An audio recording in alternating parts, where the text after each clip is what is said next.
आप लोग के बीच में गीत लेके आयल बनी। एक मुंडन का सोहर भोजपुरी। हमारा नैहरवा सैया भतीजा के मुंडनवा हम तो जइबे करब।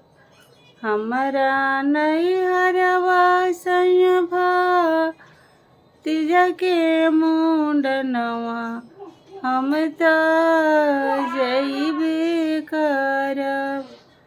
जब तू ये धनिया जेबो नाई हरवा के भोजन बनाई के बनाई के नाश्ता कराई कैसे जइबे करबो। एक दिन बनैहर जाऊ 2 दिन खइहा तले आइबे करब। एक दिन बनैहा पियवा 2 दिन खइहा तले आइबे करब। हमरा नैहरवा सैया भतीजा के मुंडनवा हम तो जइबे करब। जब तू ए धनी जेबू नाई हरवा हम रहम कैसे। जब तू ए धनी जेबू नाई हरवा हम रहम कैसे।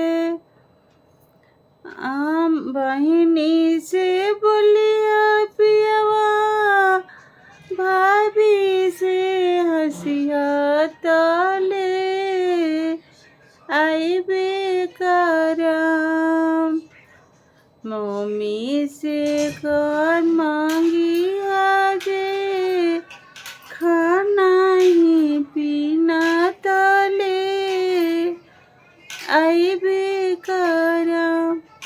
जब तू ए धनिया जेबू नाई हरवा हम ना हाइम कैसे।